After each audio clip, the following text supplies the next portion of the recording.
Start recording.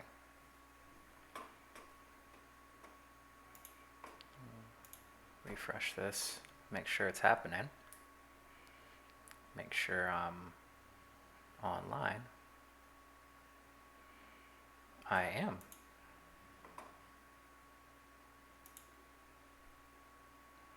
Cool. Well, I'm live.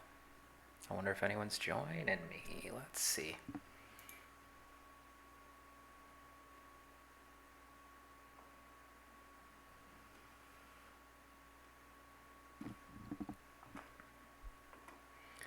I don't see anybody.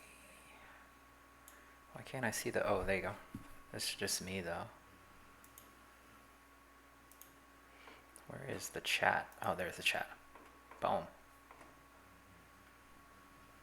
Okay.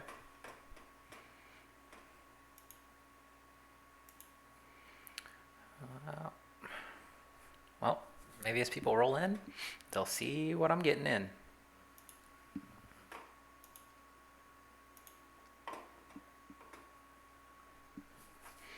Cool. Well, let me... Oh, what I need to do is... Sound mixer. Turn down the sound on Google so I don't hear myself. All right. Well, for anyone who's watching this recording, today is my second ever Twitch stream, and had a lot of fun doing this the first time, and couldn't get a recording done, so I wanted to do another one this weekend and see if we could get something recorded to put out to folks and give the project to the patrons and all that stuff, just so the flow of how this works in the future kind of feels good on my end, and hopefully on your end as well if you are watching this on YouTube later. Today I really just wanted to work on some like cool stylized fire stuff. So on our Discord, which you can get to on any of the social media platforms that Let's Make FX is on, we have a bunch of links in a Linktree account that has access to our Discord and our Twitter and all this other stuff. So check that out if you're following Let's Make FX on any of those platforms. You have access to that. Join our Discord. But on our Discord for this month, which I think a lot of folks got busy, and it's the first one, we were trying to do a like a server challenge where everyone makes something based on a theme, and I've gotten super busy and haven't had a chance to actually take a second to do any work on it. But what I want to do is maybe take a couple stabs at some ideas that I had for the theme, which was firebending. So we're going to do some stylized fire stuff. So as you can see here, I was just grabbing some source material that kind of denotes what firebending looks like, and then I was going to kind of do some VFX doodles and just see, what I could get done over the next couple of hours while I'm hanging with you all. So if anyone pokes their head in and is just interested or has questions or something, just go ahead and pipe up and I'll chat with you. But for now, let's jump into it. So one of the things that I noticed about a lot of this reference material is that firebending as a artistic concept kind of has like two layers to it. There's one that's kind of soft. You can see it in a lot of this reference material that I'm showing here. It's one that's kind of soft edged, and it's just kind of like cloudy noise that kind of passes over that kind of gets you some different variations of tone. And then there's this really hard edged stuff that you see here. It's still a little faded on the edges maybe, but kind of hard edged stuff that also reminds me of some kinds of noise that I might either generate or maybe hand paint. This shows that really well. This kind of dark orange layers, the soft stuff, and then the kind of brighter, hot portions of this is the kind of hard edged stuff. And so I was going to try to do some experiments that get to the heart of that. This kind of shows that as well. and see if we can make something kind of cool. So yeah, a lot of reference material. I just gathered it over the past couple of minutes before the stream started. So you could do the same. You could go out and just look up fire bending and grab some source material. But this is kind of the stuff that I'm going to try to get us into today. So I wanted to kind of use maybe 2 or 3 shapes, like models, to actually kind of get maybe some arcs and some things like that going. So yeah, let's maybe start with just like an arc of geo that we can run some stuff across, or maybe like a cylinder or something that might actually give us something close to what we're looking for. So I'll jump into Blender. And hi everyone who rolled in. A couple of folks just joined us. That's kind of cool. Yeah, gonna open up Blender. For those who haven't ever seen any of my tutorials or done any work with me, Blender is my modeling program of choice for a lot of reasons, but I just like that it's free and I can use it wherever I want to and don't have to pay any money. So I just selected everything and hit X to delete, and then I can come up here to add mesh, and I can do cylinder. And I'm starting with a cylinder because it's already kind of slatted round geo that I can kind of manipulate and do some things with. But for now, I'm just going to go into edit mode, select the geo, hit tab, and make sure I'm in faces, and I'm going to just delete the top and bottom face. And that'll get us started on sort of a round shape, like something like this that might kind of arc out. If we were playing a game, this might be the arc that we would use to denote this kind of fire kick that's happening here. And we also might use a ribbon to do this, so we could track the actual foot and not be an approximation. But for now, we're just sort of messing with shapes and trying to get a good material that might feel like some fire from the show. So I was going to delete one edge of this. Maybe I will. That way we don't have to worry about repeating patterns. We can also use masks. Let's delete one quadrant of the faces. That might just give us some geo to work with. So I'm going to delete those. And now we just kind of have an arc. I'm going to kind of select all by tapping A, and I'm going to scale, and I'm going to by tapping S, and I'm going to hold Shift Z. Or no, that's not what I want. Control Z. I'm going to scale, and I'm going to hit Z and only scale in the Z, right? So that kind of flattens this for us. And maybe we want like some middle cross sections of geo just to make sure it feels like we're not just sort of leaning on the vertical pieces here. We'll put like maybe 1 or 2 more there to give us some more geo to smooth out when we hit the smooth button. So if we tab here, you'll see we're still seeing these kind of slatted edges, which isn't great for an effect. If we come up here to Object with the object selected and go to Shade Smooth, it'll smooth out those slats there. So if we go back to Tab and we select all with A, and we go to try to take a look at this in the UV editor, which the way you do that is you can come up here to the top corner of any viewport in Blender and left click and drag, and it'll open up a new window. And in this new window, we're going to come up here to the editor type, and we're going to change to UV editor. And if you look here, we're kind of in a weird space with this geo. We'll figure out which end is which, and then we'll stitch them together, and then we'll just lay it all out flat. Because what we really want is this strip from this end to this end to be kind of the top and bottom of this UV space, so we can move a texture across this space and not have it look strange. So what I'll do is figure out which one's which.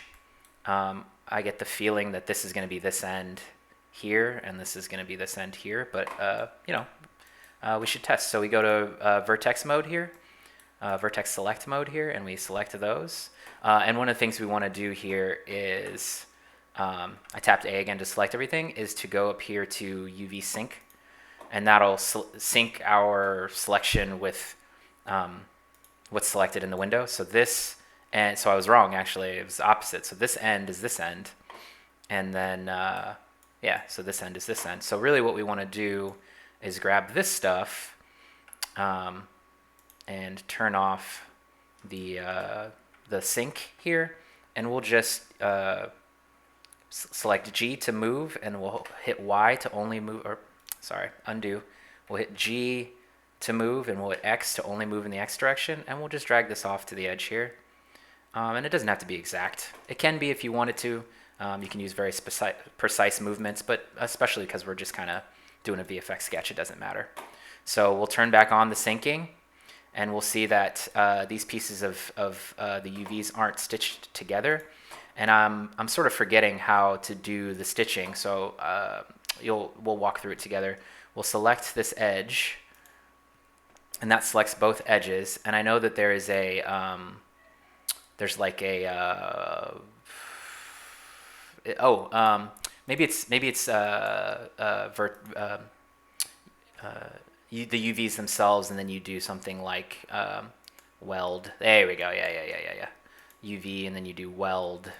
Yeah, and that'll put your stuff together. Sometimes you forget if you don't do something for a while. So we'll just weld all these together. We're not in a rush. I know I could have maybe selected them all and done them all together, but it's all good. We're not in a rush today. We're just hanging. Again, welcome anybody who's joining me late here. Weld align. So we just stitch together the UVs of this piece of geo, and then really what we want to do here is G to move, and then X, and that slides it back into this space. And then we'll hit R, and we'll rotate. And the cool thing about Blender is that you can do something like 90, type 90 in, and then hit enter, and it'll rotate everything 90 degrees. Now what we'll have to do, we could do this mathematically. We could figure out how much it would take to actually move this down to the right space. And for those who don't use Blender often, you can hit N here to see where in the 0 to 1 space the UVs are set. And you can hit T as well to bring up the tools list. And but I'm not gonna worry too much about being mathematic. I'm just gonna move it down and then hit S to scale, and just try to get everything to be a little bit close to the edges, and then I'll do some final edits right when I get to my final kind of moves. So just get real close as possible. And then what I'll do is I'll hit scale Y and only scale, oh, I keep doing that. So hit scale X and only scale in the X direction. And so that'll get close to the edges there, and we'll get as close as possible. And what we'll do, since all of these are aligned already, is we'll figure out where this one is in the X direction. It's at 0.002, so almost 0, which is what we want. We want this side to be at 0. So we'll select everything, and we'll come up here to X, and we'll hit 0, and it'll move everything over. We'll come over here to Y, and we'll select 1 and just see where they're at, 1.002. So we're real close. Select everything, and we'll just hit 1. Oh, sorry. I did it in the Y. Sorry. Yeah, 0, 0, 1, and so we want it 1 here. And that puts our X at 1. And we'll come to the top bar, and we'll see where we're at here. Yeah, we're almost there. And so we'll put 1 for all of these, and we'll go to the bottom, and I think we're a little off on the bottom. Yeah, just a little more, but that's okay. It doesn't have to be perfect. It just, we just want to hit the whole space. So boom, we hit the whole space there. And now our geo strip is set in our UVs the way we want. So we'll just, we'll save this geo as, and we'll go find our folder, which is in my Twitch firebending content folder, and we don't have a folder for meshes, so we'll right click and create a new folder, and we'll call it models or meshes, whatever you want, because as long as you understand it is all that matters. So we'll just call this arc maybe, and we'll save the Blender file. Now that doesn't give us anything to work with in Unreal, and so if we go to File and hit Export FBX, we'll want to select our geo here. Which the cool thing about Blender is once you do that, to start the saving and exporting process, you can still move the viewport. So we'll hit tab in the viewport and make sure we're selected on that piece of geo, and we'll do selected object. That way we only get what we want and nothing else that might be trying to come with it. And we'll just call this arc FBX. I think that's fine, and we'll hit export here. So we'll save, and then we'll downsize Blender, and we'll come back to the project, and we'll import that model into the models folder, and we'll just hit import. We don't have to do anything with those settings. And that should bring our model in. So I'm going to change my content browser so I can see the file structure, and boom, there's our arc model. And we can open that up and just take a look and make sure it looks exactly the way we thought, which is awesome. So what I wanted to do was generate some noise in some different ways for you all and see if any of that kind of resonates with anyone. I think we're going to need maybe 2 kinds of noise to get this fire thing done. So what I want to do is maybe start a new material, and then we'll generate some noise, and we'll see what we get here. So in this window, we're going to right-click, create a new folder, and we're going to call it materials. And in the materials folder, we're going to right-click, and we're going to create a new material, and we're going to call it we're just going to call it stylized fire, maybe. Or maybe fire stylized is better, that way we know. Fire stylized underscore, let's start with an M. Let's do M underscore fire stylized. So if we open that up here in the editor, I think we're going to want to stay with translucent.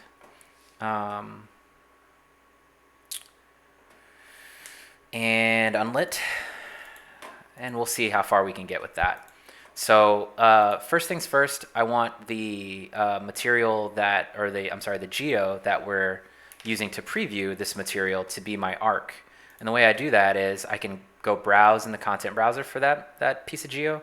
Luckily, we already had that geo open, and I hit browse, and that takes me to where it is in the content browser.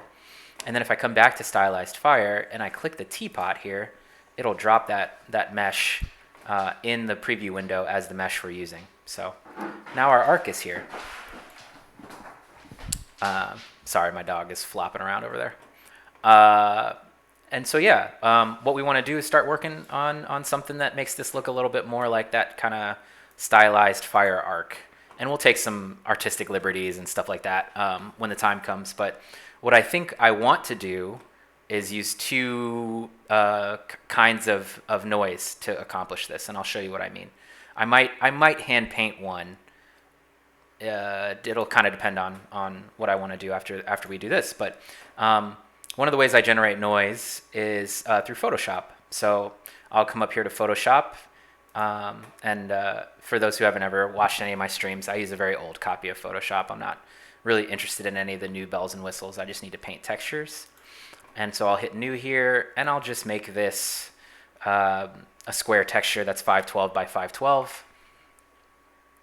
And anyone who's here and watching, just let me know if the stream is, I don't know, if the quality's bad or anything. Just give me any feedback that you have, because I'm here for you. I want to make sure that things are going well for you all. So I'm going to zoom in a little bit because my monitor resolution and this texture resolution are a little different here. So so I'm in a new layer. I'll fill this new layer with black, and I'll come up here to filter, render clouds. And that'll just give us some kind of, soft, cloudy stuff to mess with in the engine. What I'm probably going to end up doing is coming back and softening this a little bit, and that'll be an experience. We'll see kind of what that might actually do to our work in the long run. But I do think there's this kind of variation of tones underneath kind of the hard edge stuff here that I want to kind of capture. So yeah, we're just going to use this kind of soft edged cloud to get us that, and we'll refine as we go. So I'm going to save as. One of the cool things about UE4 is that you can upload PSDs, and it understands them to be texture files just like any other kind. In the long run, like in a project you're actually working with team members, you might save as and save it as something else, and then keep the PSD as a source file just in case you want to change things later. But since it's just me, I think PSD works great. So we'll create a textures folder, and we'll come in here and we'll call this cloud noise.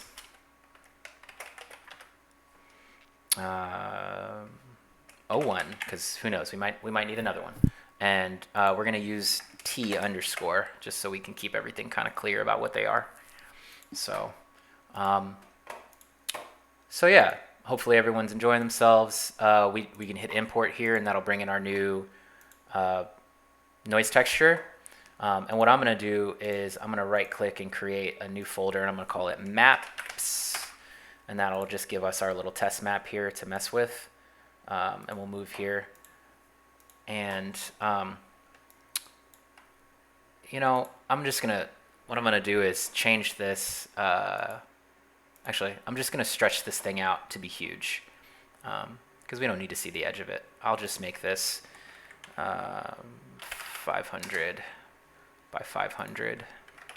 We can always change the resolution on the floor later, but this just gives us kind of an infinite space to mess around with.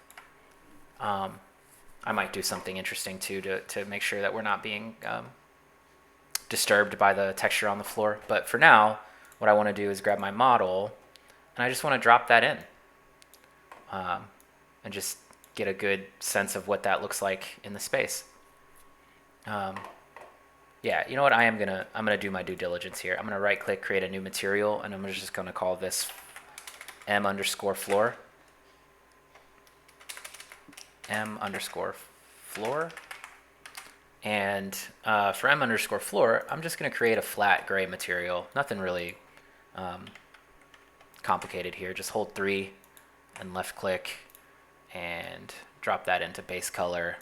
And for the other 2 specular roughness, I'm going to do 0 spec and 1 roughness. And that way it's not like a shiny surface or anything. We just want something flat that won't disturb us at all. And so this is just going to be a black floor. So I'm going to right click and just call this color. That way I can kind of futz with it later if I want, and just save that. And I'm going to just drop this material right onto the floor.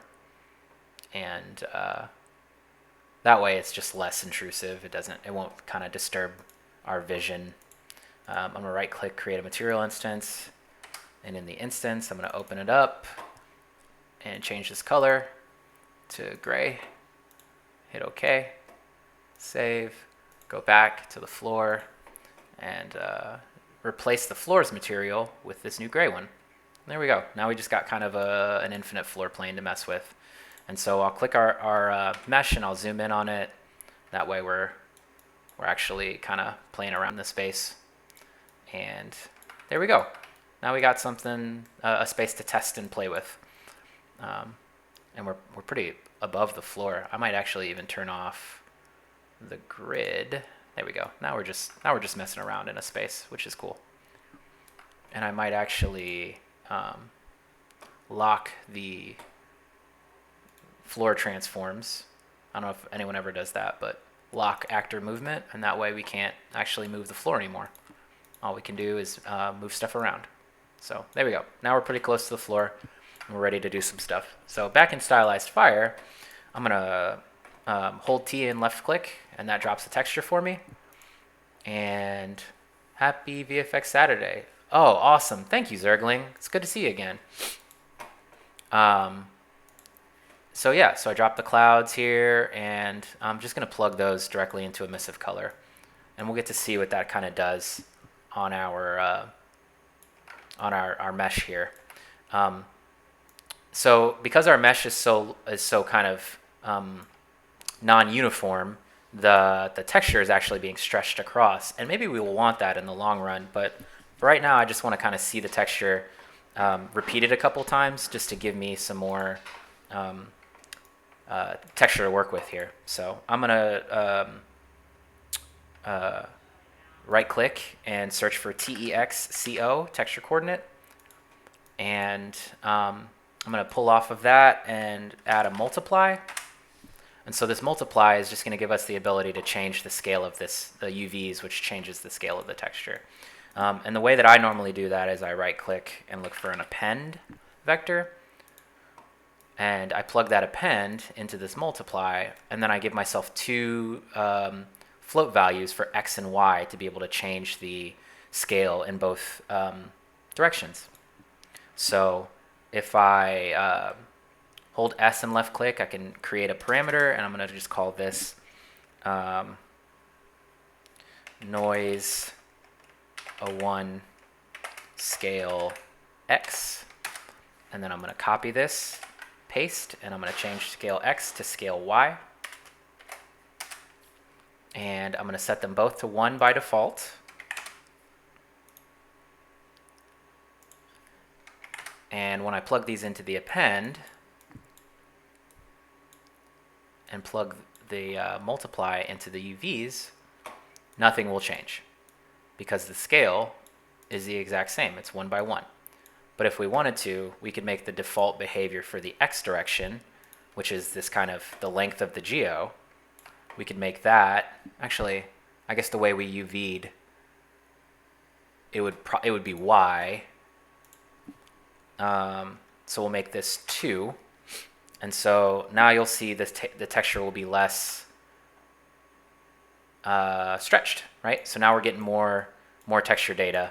And we could even maybe bump this up to something like 4, because maybe this geo is 4 times long as it is tall. Yeah, so that's a little better. And what we'll want to do here is maybe to get something close to the reference, some of the stuff I'm seeing behind here, we'll want to use some color. Maybe a dark orange and a brighter color, and we'll just use those as a starting point. So the way that we can use this noise and add color to it is with a lerp. So if we look for linear interpolate and click, we can plug the red channel of this texture we threw out there into the alpha, and then we can choose 2 colors over here. So if we hold 3 and left click, we can call this color 1.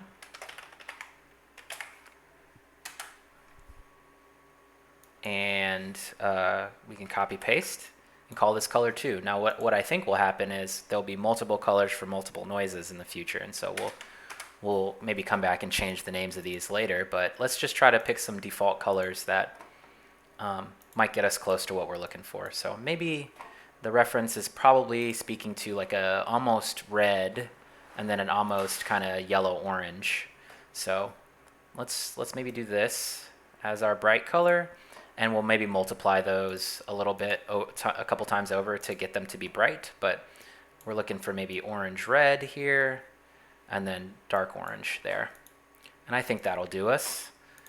And we may even end up switching A and B depending on where the majority of the color is, and we might do some stuff to the noise to get it to look the way we want. But for now, we're going to take a look at what this looks like. So it's a bit more maybe yellow-orange than it is dark orange. And I think in a lot of the shots of this reference stuff, the geo that's underneath, or the material that's underneath, is maybe more dark orange than it is bright orange. So I think what we'll do is we'll switch the colors, and that'll get us closer. And so we'll take a look at what that looks like.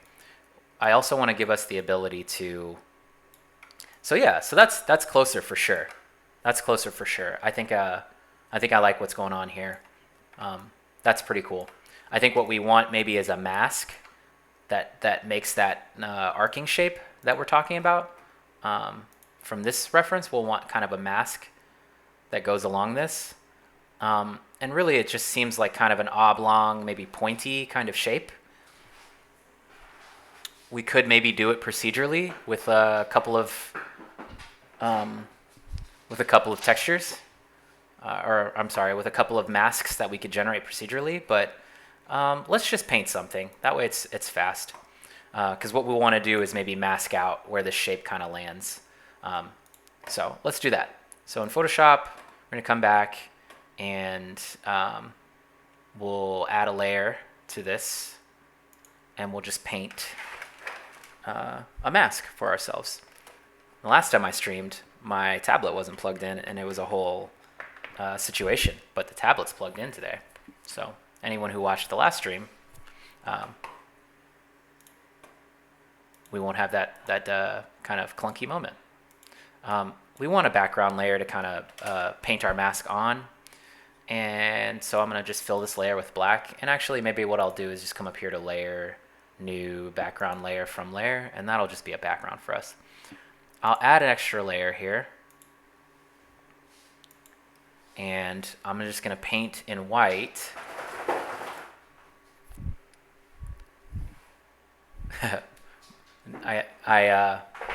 Come on, lay down, lay down, lay down, lay down, buddy. Yeah, there you go.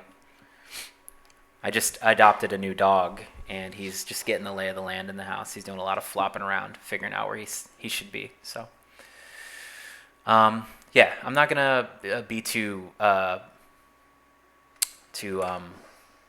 precious about this. I'm gonna use a soft brush, something like this, and I'm gonna just make sure that my brush settings are using shape dynamics. And yeah, I'm just going to paint kind of a big oblong shape that maybe points here at the edge. And we'll come back and refine this as we go. Something like this. Yeah, and maybe we just, add some nice kind of frills on this stuff as we go. Okay. And we're just going to use the fill tool to fill this shape. Let me make sure I hit all my edges here. Just use the fill tool to fill everything in, and then we'll paint away what we don't like. Grab the paint bucket and start filling these shapes. And go back to the brush tool and just kind of paint all this away. We're not going to take too long on this today. I was enjoying painting last time we did this kind of stream, and that was because we were doing water, which is one of my favorite kinds of VFX to make because it's awesome. It's just so organic, and it's hard to mimic. And fire's the same way. It's very fluid. There are a lot of properties that they kind of share. But yeah, we just want some kind of mask that looks kind of like this, I think. One thing I'll say is, for anyone who's watching, none of this stuff is rehearsed. I didn't, spend time this week thinking about what I might say today, or even what I was working on. I mean, I literally chose that minutes ago before I started the stream. So hopefully everyone's enjoying. I'm going to make this the alpha channel. So I'm going to just duplicate both these layers and Control E to merge. Just drag that up to the top. And maybe I'll make a folder and call this alpha, and then we'll come back and mess with that shape later if we need to. Now, it may be too... okay, how about this? Maybe what I want to do is shrink it and then do like a blur, Gaussian blur. That way we get kind of a softer edge. I think that works. And then what I'll do is I'll duplicate that background layer again and come up here and select the alpha channel. And we'll try to get it to be as far as we can before it hits the edge, because we don't want it to hit the edge, because then we'll see kind of hard edges where the mask hits the end of the shape. So I think we're good here. We're going to merge these two together. And we're going to select Control left click, Control C to copy. And then with the noise up, we'll go to add an alpha layer, and we'll paste this. And that gives us an alpha to mess with. So we'll save this, and we'll go back to the project, and there's going to be an import, and that gives us an alpha channel to mess with. And if I was to just plug from this noise, actually this noise is being scaled, and we want the alpha at its full scale. So we're going to duplicate this texture sample, and we're just going to plug that in. And let's just take a look at what that looks like here. Yeah, that's pretty good. It's pretty good. I might, in the long run, maybe change that shape to push it a little bit closer to the front so that there's actually a kind of an arcing shape to it. It feels a little, maybe more like an oval than I want it to. I want it to be more teardrop-like. So I might do something to help with that. I think I didn't do a good job of pushing kind of a lot of the details forward. So what I'm going to do is come to transform, and I will go to warp, maybe? Yeah, we'll do warp. And we'll pull this stuff forward a little bit and see if we can't kind of scrunch all this into the same space. And we'll need to create another black background to make sure we don't mess with anything, but we also don't want to skimp on our mask kind of covering the entirety of this space. Let me see if I can pull this forward and then hit enter. And then what I want to do is duplicate the background and merge these two. And hopefully I didn't mess it up. Go to the background layer, channels, alpha, paste, Control D. Weird. You would think that this alpha channel, maybe I didn't, hold on, before I merge those layers. This layer, right? This is black. Yeah, so merge these. Let's make sure this is the whole layer. Weirdly, this is not the whole layer. Is this the whole layer? Duplicate the background again. Let's just make sure we're messing with the whole, there we go. I don't know what this was. This was weird. Delete this. My dog, the new dog is snoring. That means he's actually relaxing, which is great. Control click, copy, and then background, Control V to paste in the alpha, and then bring back our noise, and then save. There we go. And now back in the engine, import. Oh, you know what I realized? Okay, we're gonna because of the way that my brain is working, we're gonna turn the UVs because it's messing with me. That's why I keep typing in numbers into X, thinking something should happen.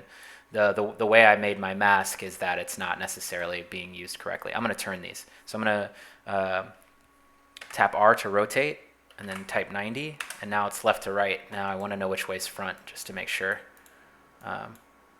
So that's the front, or yeah. So we're gonna do a 180, rotate 180, and so now this should be the front. Yeah, there you go. Okay, this is gonna work for us. Tab, save, export FBX arc. And back in the engine, we're gonna re-import this geo. There we go. Now it looks like what I'm expecting. That's great. Okay. The only thing that's wrong is the way that the noise is scaled. So we're gonna do 4 in the X, and we're gonna do 1 in the Y. This is what I was looking for. Everything should be the same except our yeah, there you go. Now our mask is working the way I wanted to. So what I wanted to do was add a power node here, and a power node changes the contrast of the noise texture or whatever's brought into it, it changes the contrast or the amounts of black and white and gray. It kind of pinches away or removes a lot of the middling tones of your noise texture. And so if I was to hold S and click and call this noise 1, noise 01 pow for power, and I was to set this to a value of 1, nothing would change. And we don't necessarily want it to at the moment. One of the things that, so what I was going to do is plug this power into this lerp, and one of the things you learn after you do enough material work is that lerps really like a 0 to 1 kind of value going into this alpha, and power can cause values to go outside of that 0 to 1. And so to make sure our lerp is happy, we're going to want to use a saturate here or a clamp. And I explain this a lot to my students. Saturate is just a clamp, but it defaults to a 0 to 1 space, whereas clamp allows you to choose a min and a max. Saturate just automatically is a 0 to 1 clamp. So we're going to use saturate because we don't really care about changing our min and max values for this right now. And so the noise 1 pow is going to give us the ability to change kind of the relationship between the black and the white tones. So I'm going to save this, and I'm going to throw this material onto our mesh that's in the editor over here. We're going to just right click and create a material instance, and we're going to drag and drop this on. And so now it's on our mesh in the window. Now in the long run, we might make this material double-sided. In fact, maybe I'll do that just so we can see how we feel about that. Let's just make this two-sided. You can just see how we feel about that.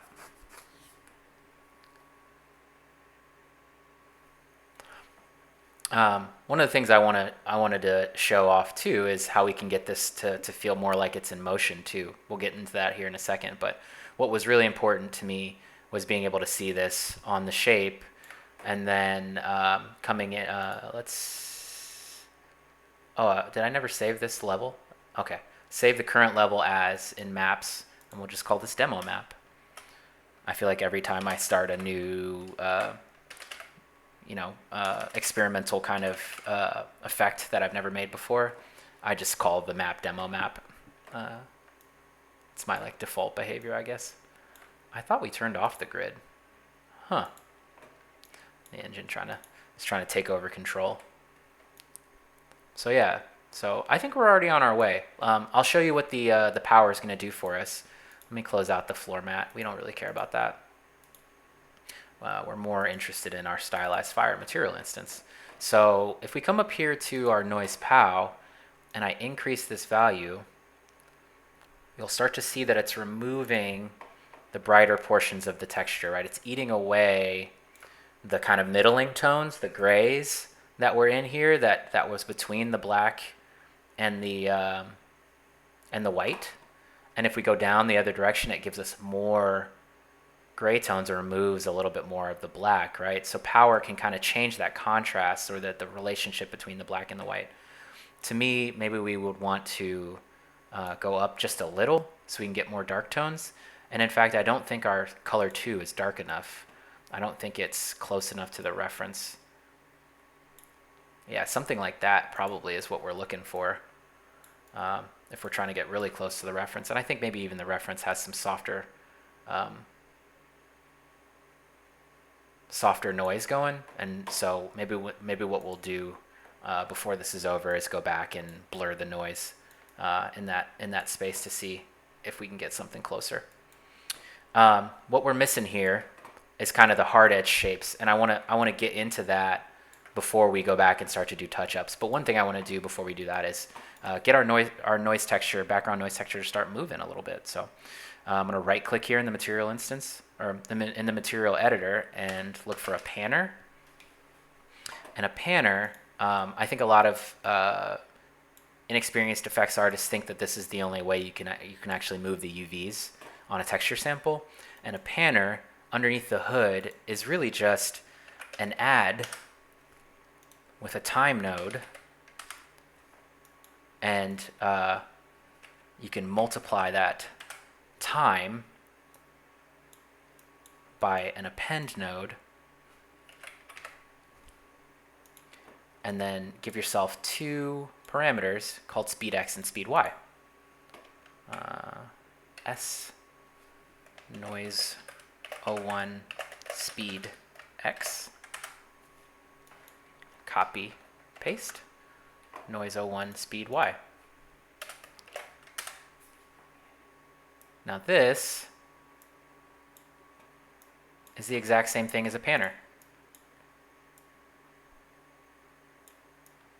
So, except for this panner doesn't give us the ability to, we can use these values and plug them into speed if we want to, but these are the same, and I'll show you that they're the same. If I plug this into UV coordinates and then plug that into UVs, and I make the speed of noise 1 in the x direction a value of 1, you'll see that the panner is starting to scroll that texture in the x direction, right? If I instead of using the add, if I add to the UV coordinates these values using the time, and I plug that into UVs, it's the exact same, right? Because a panner, all a panner is adding time to the UVs. So these are the same, right? This node and this series of nodes are the same. I just think that's nifty when you get to, nifty, that was such a silly thing to say. When you get to see under the hood, like what some of these kind of pre-built nodes are doing, I just think that's really cool. So both are valid uses. You can either do it with an add, or you can just drop a panner because it's simpler. So we'll just use panner, just because I think a lot of people understand that universally to be a way to scroll your UVs. And we'll get rid of our time here. And now we have our texture actually moving. And we may change that, what that speed value is later, because as artists we have the ability to do so. Let's get into our other noise that we're going to need. So we were able to generate some noise in Photoshop pretty simply by doing render clouds. Another thing that you can do to generate noise, which I really think is pretty awesome that this is possible, is we can generate noise right here in the material editor. And I've taught my students this during our classes as well, but I just think it's really cool, so I'm going to share it with you all as well. If we right-click in this window and we select a material and we call this, we can call this noise generator.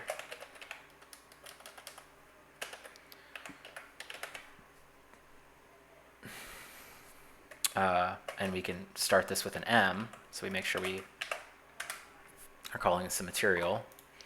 We can go in here and we can right click and look for the noise node, and in the noise node we can do Voronoi Noise, and do I want to generate this as a separate texture? I think it's cheaper to do it this way. Yeah, so we can use this node and get it to look like some noise that we really want to use, and then actually make this into a texture that we can use without this material at all. So let's set some parameters here. We want our min and max to be 0 and 1, because color is in the 0 to 1 space, and that's what we're interested in. We don't need any turbulence. We probably want our scale to be 8 by 8. And we want this texture to tile. I'm sorry. We need our So the way to make this tile is to make our repeat size and our scale the same number.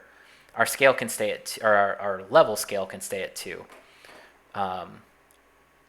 We probably want, and let me plug this in so we can see what we're dealing with here.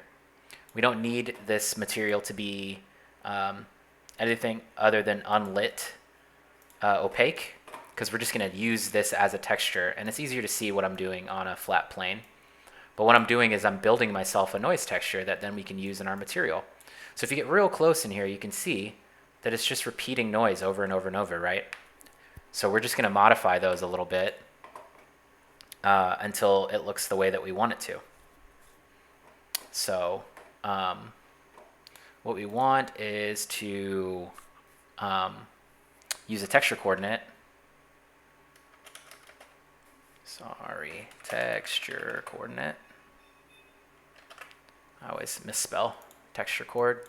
So this noise is a vector 3, but we're going to want to scale and change things for ourselves. So we're going to use an append here to make only the x and the y values that we actually mess with usable, and then we'll just tack on a value of 0 for that z to make this a vector 3, and then plug that into position. And I showed my students this as well, but I'll give you all the info as well. If you look up Ryan Bruck Noise on Google, he made this really cool blog post where he talks about what it is I'm doing right now, which is he essentially shows you how you can utilize the noise node to create a material that then you can bake to a texture all in the engine and get results like this, right? And I just think this is really awesome, and it doesn't make us go out and use Substance Designer or one of these other texture generators, which is totally fine if you do use that stuff, but I want to spend as much time as I can in the engine, and so whatever I can do to make that possible, I try really hard to kind of stick around and not leave and go do something and come back. And so this is one of those ways that I can just stick around and not worry too much about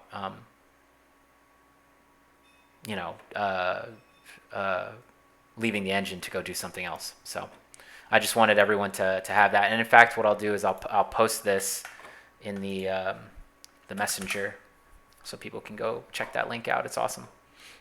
Ryan Bruck, shout out to him. He's a super intelligent tech artist who made a lot of really great posts. So just checking on the chat. We got 5 people, which is great. Cool. So back in engine, just wanted to show you what happened when I appended and did this stuff here. So now we're messing a little bit with the quality, and that'll get us kind of closer to what we're looking for, which is that kind of spider webby texture. Because I think in the long run, this stuff, the more you look at it, the more you kind of glance at this kind of stuff. It's kind of just noise, right? It's just blobs of white texture that have kind of hard edges to them, and we can either hand paint that or we can just generate that via the editor. So this stuff is just noise. It's going to look a lot like what it is we end up generating here for ourselves. So let's turn down the levels so we don't have so many varying levels of noise, and so you'll get to this kind of spider webby kind of Voronoi space, which is cool. We're somewhere in the ballpark, and I use these values a whole lot because it at least turns into a texture that I can use, and then I futz with it after. So we don't just have to use the noise texture. We can use power, which we talked about earlier, helps kind of mess with some of the contrast, remove some of the middling gray tones, and we can even make this into a material instance that we can mess with later. So I'll just call this pow, and I'll make this a value of 2 by default, and that'll help remove some of that middling gray and give us some of those edges we're looking for. And what I might do is add a multiply to this as well, and that will give us the ability to change kind of the brightness level, the hardness level, and I'm gonna clamp this at the end as well. But we're gonna use multiply here, and maybe instead of a multiply, maybe we'll use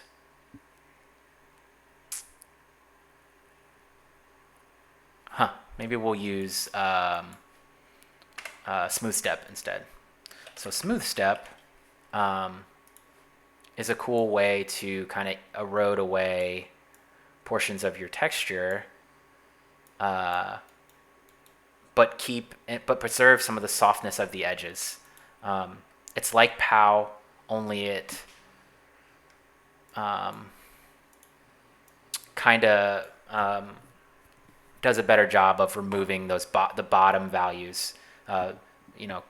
Essentially removing anything that's not between the min and the max. So we're gonna set up two parameters, call them min and max. I'll call it ss_min and copy paste max. And what's cool is after we set up this material, we can put it on a couple of different pieces of geo and see all the portions. So I saw this method of using smooth step on Twitter when I posted about eroding away your material, and I showed a bunch of examples. And Niels, I don't know if anyone knows that tech artist, effects artist. He's on realtimevfx, their forum all the time, and posts a lot to Twitter. Very intelligent. Showed this method, and I was like, oh, I really like that actually. So I got to give our max value a default value of 1. And this should be close to what we had before. And then I'll show you how we can kind of mess with some of this stuff and get close to what we're looking for. I think we'll probably, in the long run, end up doing something to add some noise to this that actually distorts the UV space. But for now, we got ourselves a noise texture, right? Isn't that's super cool? You can just generate that in the engine. So back here in the content browser, I'm going to right click and create a material instance, open up my instance, and we'll put it on a plane again so we can see. But now we can mess with these values, right? I can make the power less or more, right? And that kind of eats away some of these pieces, right? And we can mess with the min and the max, and that does kind of similar, but it doesn't remove our hard edges, which is what we want. So kind of some different options for us there, right? So that's kind of cool. What we'll want to do maybe before we actually end up utilizing this on our instance is find values that we like, which I think we'll kind of swap back to some of the default values here, and we'll increase the POW. My dog has a cone and he's just banging his head against everything. I think this is fine. We'll save, and all we need to do now is create a blueprint, which I'm going to do. I'm going to just create a blueprint folder. Just call it blueprint. And we'll drop that in content to make sure it's in its own little space. And inside the blueprints folder, we're going to right click, new blueprint class actor, and we're going to call this noise. We'll start with BP. BP_ noise gen. And in my materials, did I call noise gen m_? I did. All right, good job, Bri. We'll open up this blueprint. I haven't saved in a while. I get paranoid. Save all. If we open up this blueprint and we go to the event graph and we right click and create a custom event, and we'll call this custom event bake. And again, Ryan Bruck did all of this stuff and shows it on that page so you can look at it. But if we look, if we drag off of bake and we type draw, is it draw space render? Yeah, draw material to render target. So we'll need a couple of things to make this possible, but one of them is our material. So we're going to use our noise gen instance, and then we need a render target. So if we come back to this space and we right click and we go to textures and materials, and we look up render target. We can call this noise gen, and we'll start it with RT, so we know it's a render target, RT underscore noise gen. And all a render target is a space where a texture can be baked to. So if we open this up, it just has a texture size like any other texture. I'm going to make this 512 by 512. And you can see it's changing the shape here in the window to make sure that the displayed texture is 512 by 512. You can make it wrap. You can change all this other stuff about it. RGB 16 is going to be fine for me. I'm not really looking for anything else. And what will happen is when I bake this texture to the render target, we'll then be able to convert it into a static texture. So we'll save what we did to the render target. We'll come back to our noise gen BP, and we'll choose our render target. And we'll come over here to the construction script, which happens whenever you drop this material into the world, or I'm sorry, this blueprint into the world, and then hit compile. It will do the action that's connected to the construction script, and what's connected or will be is our custom event. So bake, right? So custom event bake, boom. And the target of this is self. It's just us. It's going to bake it to the render target that is associated with the this blueprint, which is labeled here, render target, and this is the texture or the material that'll be baked to that render target. So if we hit compile, we save this, and we go back to the editor, now this render target has our texture. And isn't that cool? So you can double click this, and we can, if we turn off the alpha channel, you can see there's our material, just like this, right? It's the same. And then if we want to make this into a texture we can actually use, we can right click, create static texture, all in Unreal. Haven't left yet, right? Boom, and now this is a texture we can use.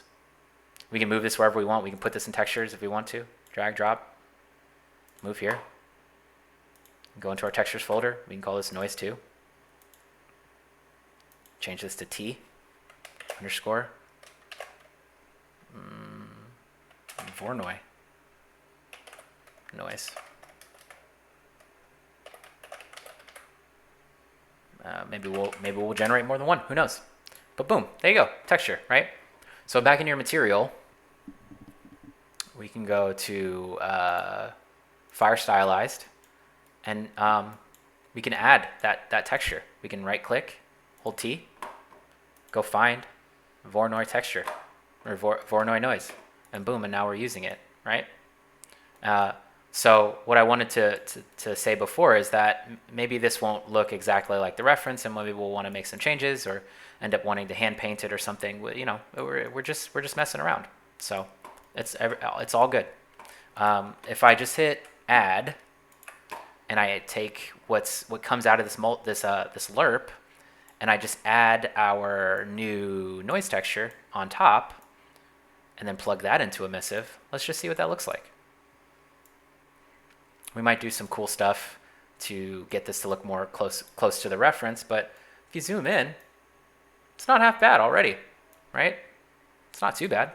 I mean, the color's off, but let's give ourselves the ability to scroll the second noise texture as well, and maybe we'll scroll it faster or something. We'll just duplicate all this work we already did, and we'll just call this noise 2 instead of noise 1. Right? Noise 2 scale X, noise 2 scale Y. Noise 2 speed X, noise 2 speed Y.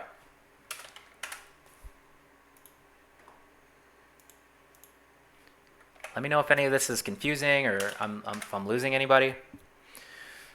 I just really like messing around with this stuff and finding cool ways to make art. So this is all just kind of off the top of the head. I'm happy to slow down or explain anything if anyone's kind of missing anything. So look, there you go. Boom, right? Isn't that kind of cool? I mean, it's not the reference yet, but that's that's steps away. We can do a bunch of stuff to get us closer if we really want to. One of the things I wanted to do,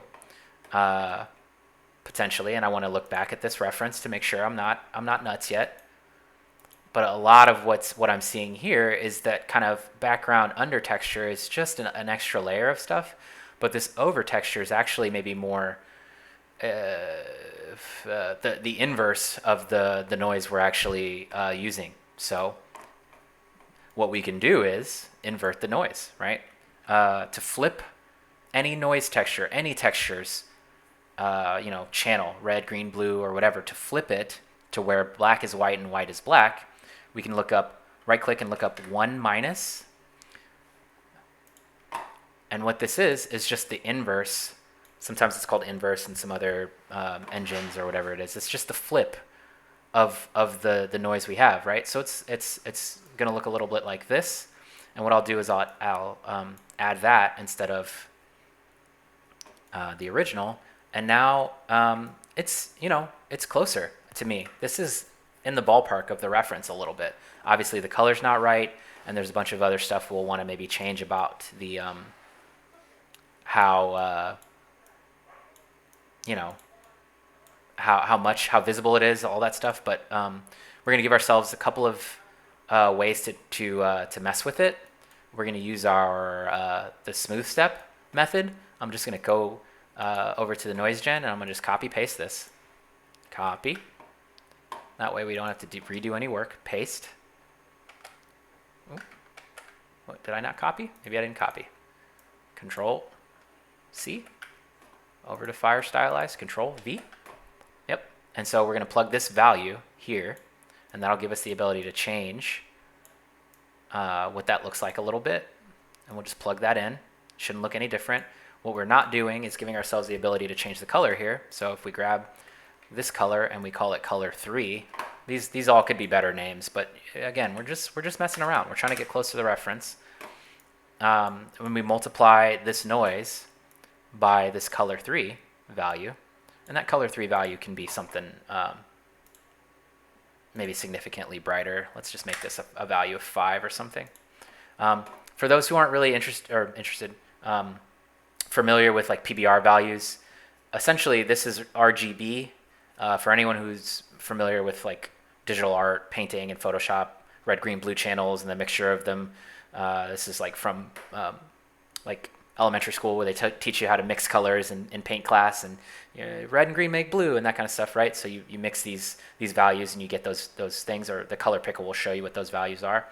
So if you want to the color you choose to actually feel like it's self-illuminating, glowing, like brighter than it's just the default value, you can increase this V value, or you can use higher values than the 0 to 1 that the RGB give you here. And if you use values of like 5, 10, 100, 1,000, it becomes brighter and brighter and brighter. Anything above 1 starts to sort of self-illuminate. Where's the camera? Self-illuminate, which is it's just really sort of how emissive values work. The higher the value, the brighter the color. So I put in a 5 here, and that multiplies all these values by 5, and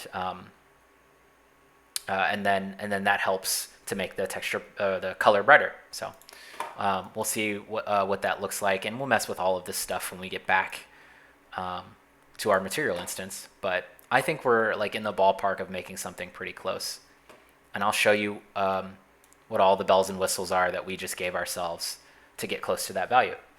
So I'm gonna save this.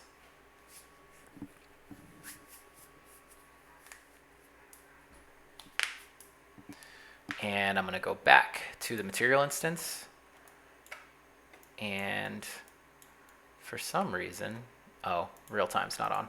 For some reason this isn't scrolling.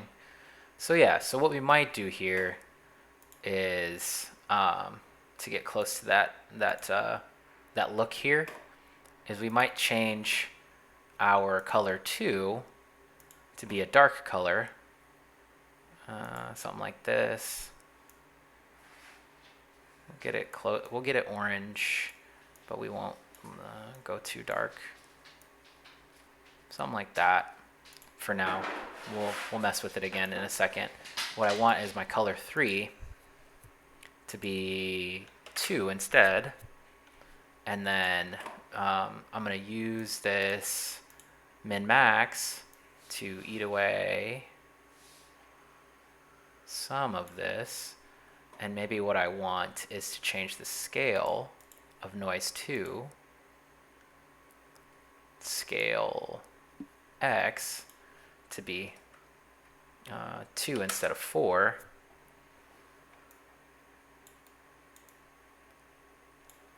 Those edges don't look maybe as hard as I want them to either. So we can mess with that. That's why I was saying, like, I mean, you can generate the texture, but maybe you want to hand paint it. But I like where it's going, right? It's embodying what's happening in the show. Maybe we want even less.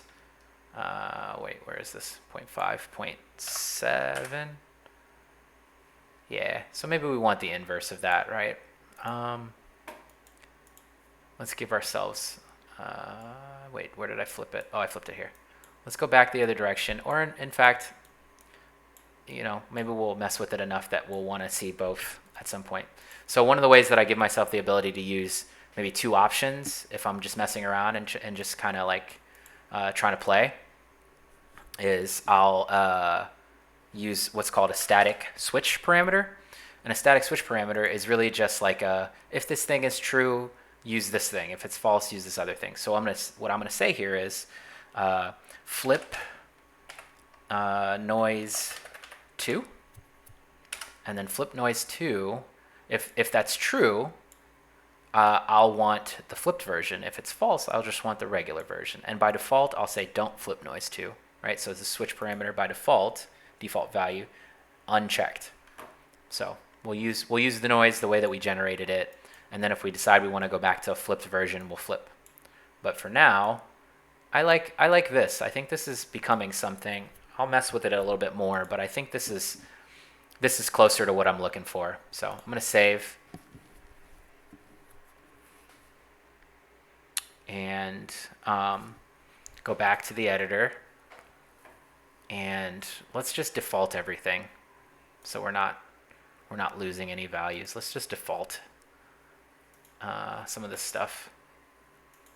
I think we were in the ballpark, and I think I was working ourselves out of it a little bit. So I do think we'll probably want this noise to be a value of 2 instead of 4. And you know, I guess if this was an arc and we were kicking and you know we were shooting out fire, that this stuff might actually scroll the opposite direction. So we'll maybe mess with that here in a second. But what I wanted to do was go back to this min-max stuff and see if we can't get our material to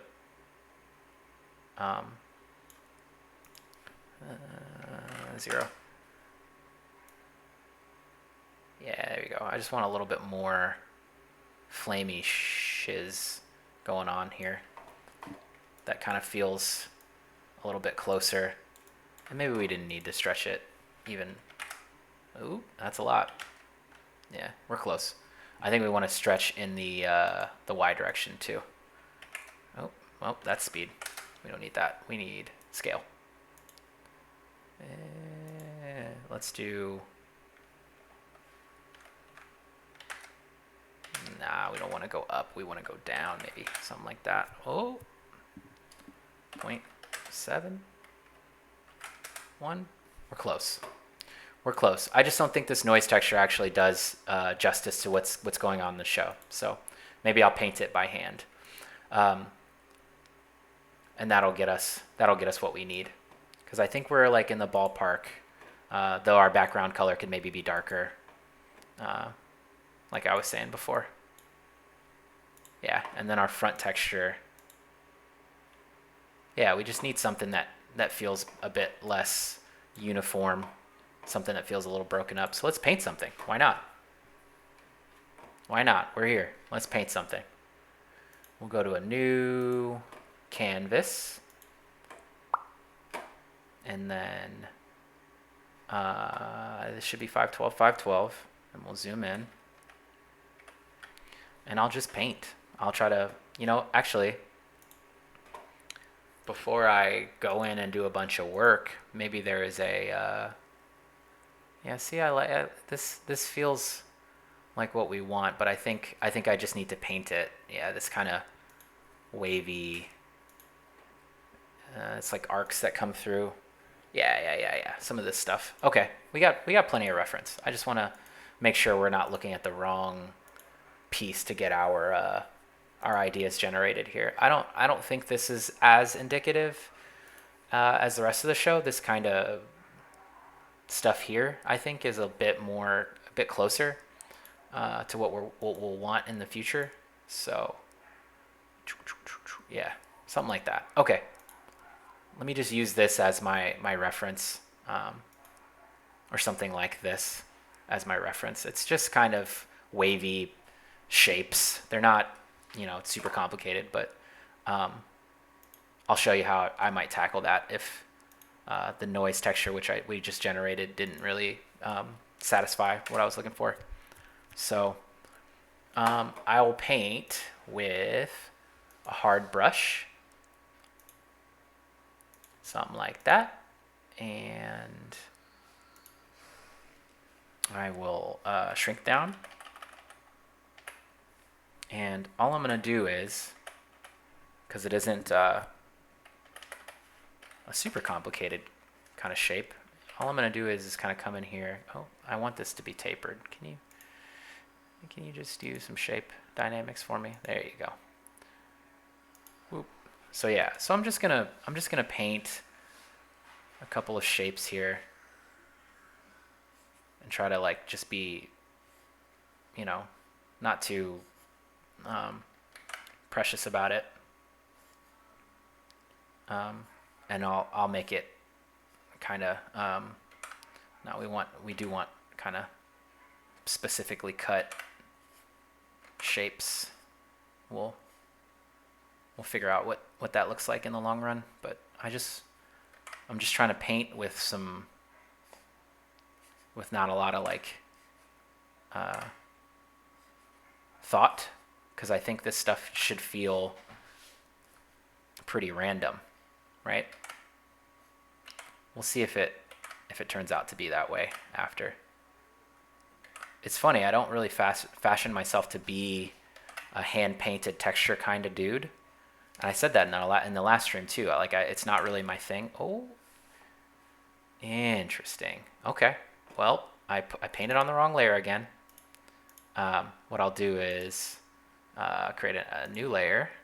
That's good, because I can just refine my shape. Mistakes are sometimes a good thing. You know what I'm saying? I'll just turn this down, and then I'll just refine my shape on the right layer, just making sure. And then I'll make sure that this pans the way we want. Yeah, there we go, something like this, and I'll add a little extra kind of wherever I can. I really like experimenting with stuff like this because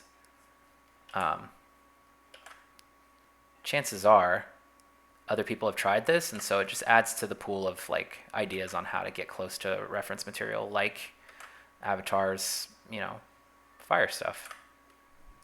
I want to just take another look. Yeah, so they're just really kind of, they're just kind of shapes in both directions. Okay, they're just blobs of whatever. Just want to make sure I shouldn't be looking at anything specific to get that. Yeah, it's just blobs of whatever. And I think that's going to be fine.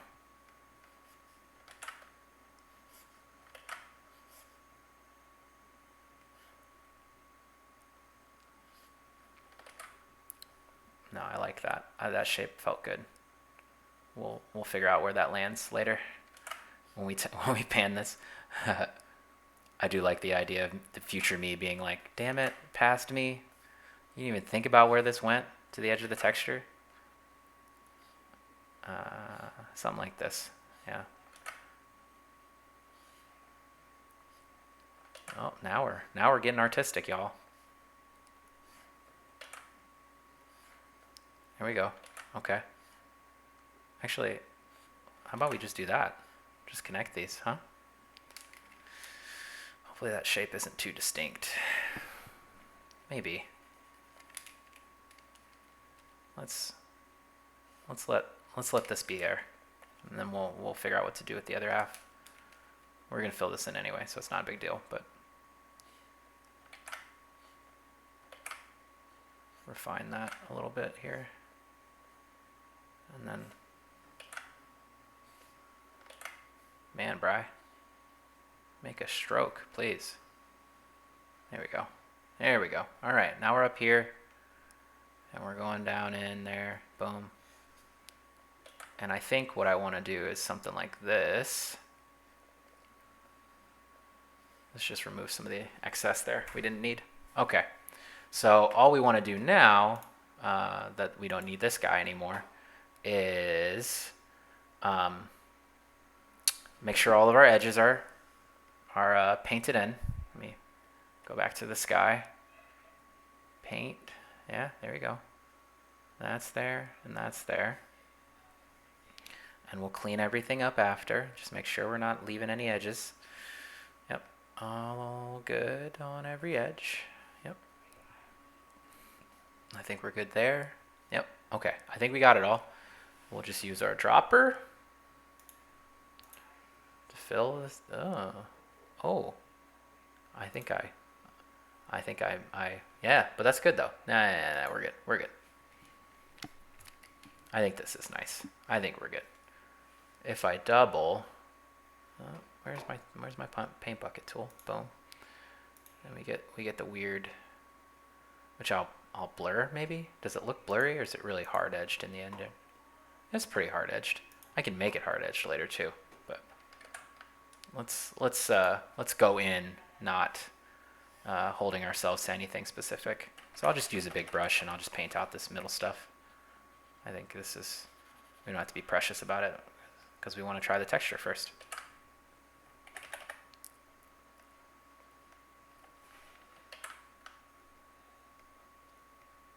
If I could frickin' paint. Yeah. I try really hard not to think too much about this stuff until I'm like, oh, that's good, and then we've tried it all, and then it's just in there, you know?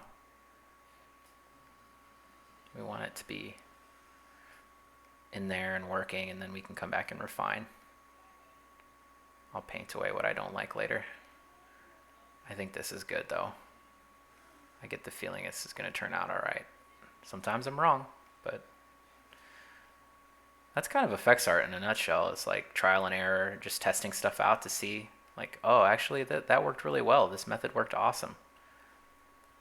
You know, these textures, the stuff that I'm doing, I think could also be used in a ribbon, and so maybe we'll try that out before the stream's over. Normally I try to end these things at 2, and we're about a half hour from there, but I might go longer since I'm enjoying myself. We'll see. I don't want to leave anybody on a cliffhanger on whether or not this works. Oh, that was some quick paint work there, Bri. There we go. There we go. How's everyone doing today? Everyone good? It's a good Saturday or what? It's been a good Saturday for me. I've been trying to socialize this new dog with my other 2 dogs. So I have 3 now, and so we all went on a walk this morning, and it went really well, which I'm happy about. We'll call this texture fire. Texture or fire noise or something. Yeah, fire noise 01. Who knows, we might paint another one. And so what we're going to do is go to our filter other offset, and we're going to offset this texture horizontally by 256. Oh, and I'm man, sometimes I'm dyslexic. 256. Whoa. Did I do that good? Wow. This is where it splits. Man, it's pretty good already. I'm actually, that's, wow. Okay. I'm actually pretty impressed by that. I didn't mean to be that good about it. So let's not do horizontal again, but let's do vertical. I just want to give myself all the stuff I need to paint out.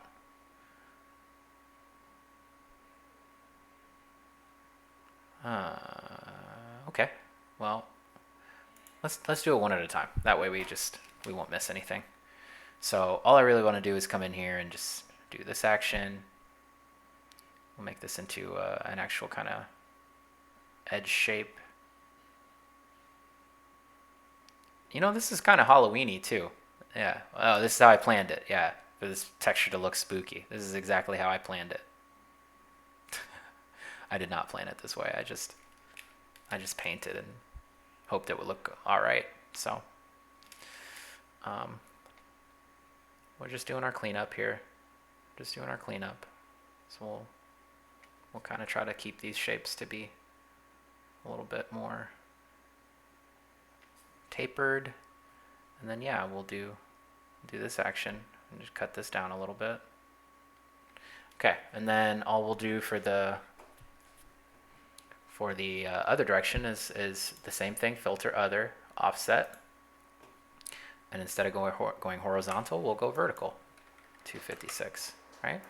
And then all I gotta do is figure out how to paint some of this stuff to match, which I think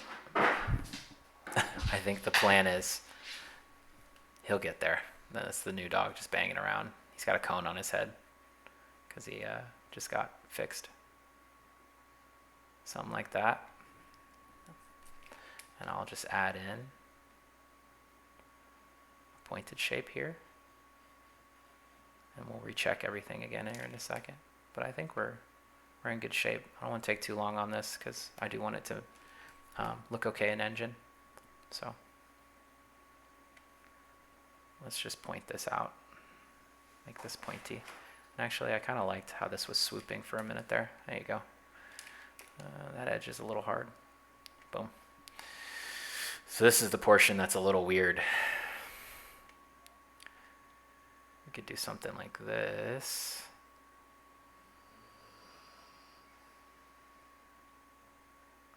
And then do this. Paint this in. Yeah?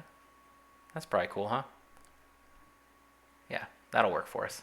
And we'll check everything again to make sure. It's all just, you know, we're just trying stuff. It's all good. It doesn't have to look nice yet. It's just to make sure it all tiles. Might end up, you know, painting this differently after, but I think save. If we go to filter other offset and we offset in both directions, now we'll be able to see if there are any mess ups, and I don't think there were. We'll mess with this a little bit more later, but right now I think that's good. So save, and we'll use this as a noise mask. Import. So one of the things we didn't do, save all, that I often try to do, let's get some distance from this and be able to see it in good context here. What I try to do is make the textures that I'm using, parameterize them so I can swap them. So if I wanted to change out noise texture 2 or 1 or the mask, which is what all of these kind of are, right? Noise 1, noise 2, and a mask. I can name them as such, right click, convert to parameter, and can call this noise 2. And I can call this noise 1, right click, convert to parameter, noise 1. And we can call this right click, mask. Boom. And so now, if we save this,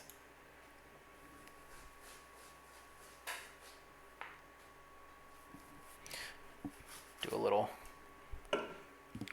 to show that this is a chill stream, I am going to crack myself a little beer.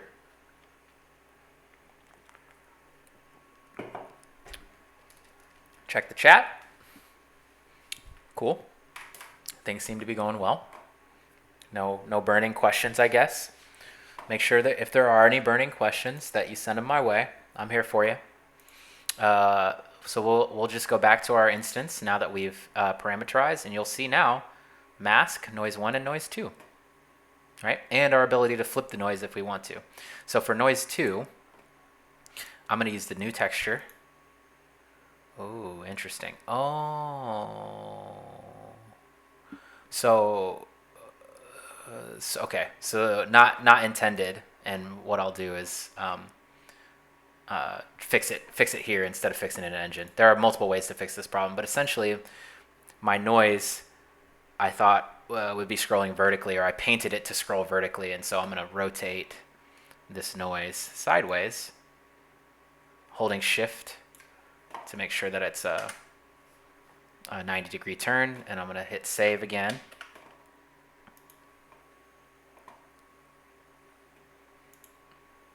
There we go. Yeah.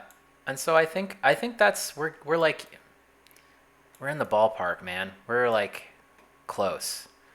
I want to maybe increase the scale a little bit. Yeah. I think we're in the ballpark of some like Avatar: The Last Airbender fiery stuff. This reference, like all of this reference is like close. We're close. What I might do is distort the noise texture. I do think our flames are moving in the wrong direction. I do think maybe our flames should potentially have a soft edge to them. But I like what we have. It's it's in the ballpark of this stuff, right? This kind of hot. These pieces are pretty hot, and then like underneath is kind of some layers of some different stuff. It's pretty close. What I want to do is,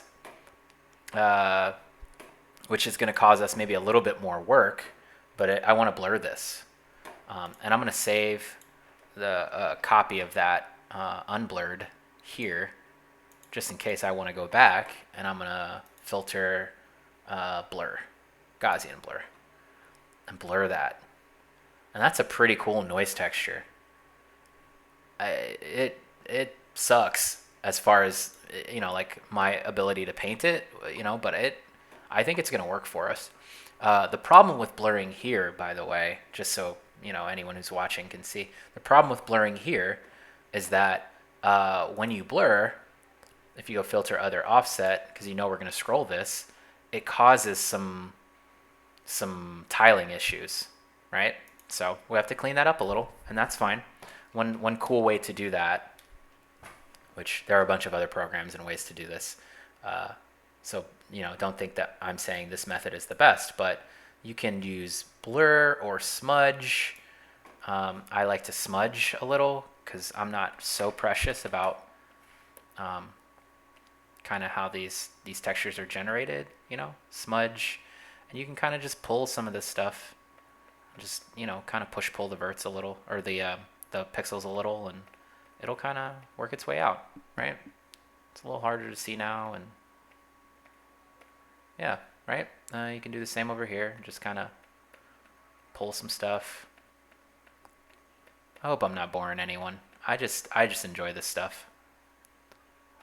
So, yeah, right? So then you just a little smudge. Just smudge this stuff and it'll just kind of go away, right? You just smudge a little bit and then you're pretty good to go. If we want to, we can get real artistic and start pulling out some of these pieces and whatever, but again, this is all in fun. We're just trying to experiment and see if we can get close to what the fire looks like in Airbender. So what I'll do is I will filter other offset one more time just to make sure that we hit all the edges the way we want. See, sometimes you don't know, and then you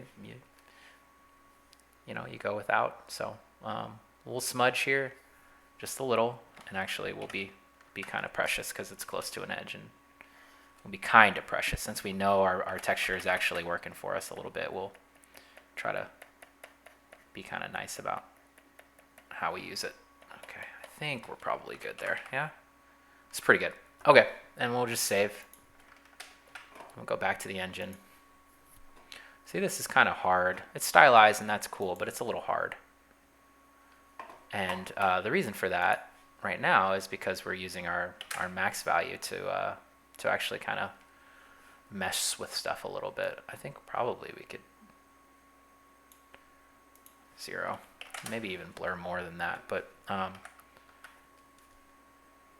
what's important is that our noise to scale.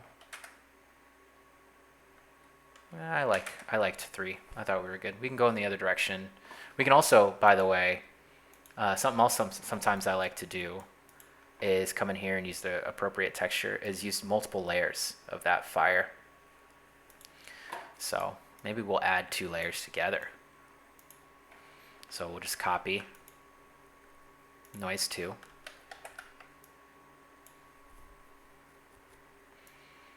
And we will, we can just half the scale, half the, is that what we want to do? How close do we want to get to this? I think we're in the ballpark of the reference. I think even it's, oh, and maybe it's looks that way because we multiplied the texture a couple times over, but it still looks kind of hard edged, and I want it a little softer. So maybe if this wasn't 5, if this was 2, we'll make it 5, and I'll just I'll go buck wild in here. Sometimes if I don't see enough of a change, I will make a huge change, like blur, 30 more pixels or something. And then save this and see what that looks like. Come on, import.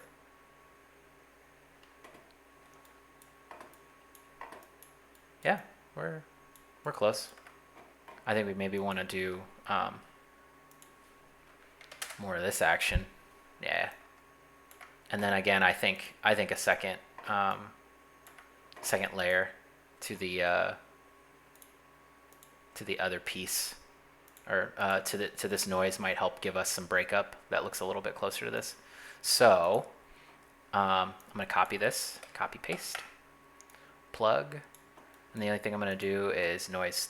I'm gonna call this noise 3, or noise 2B or something.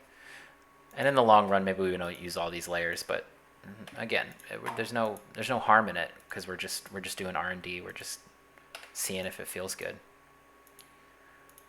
One of the things I don't necessarily love about this piece yet is the kind of silhouette, the outer edges of it.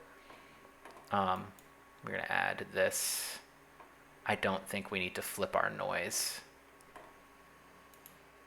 I guess I haven't tried. Who's to say we don't need to flip our noise? I should try and see if it looks good.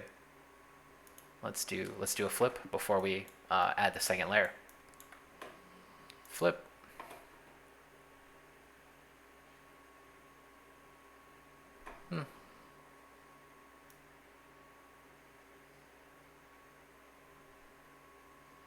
Interesting.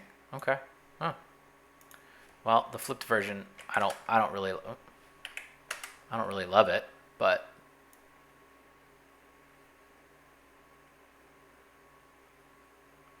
maybe we want one flipped and the other not.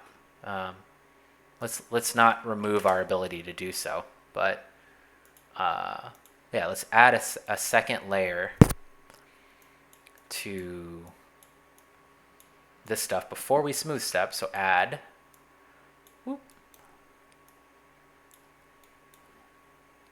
and then add the red channel, boom, and then do this. So now we'll scroll these at different speeds, and there'll be different scales, and maybe that'll give us a couple layers of fire to mess with before we kind of smooth step it out.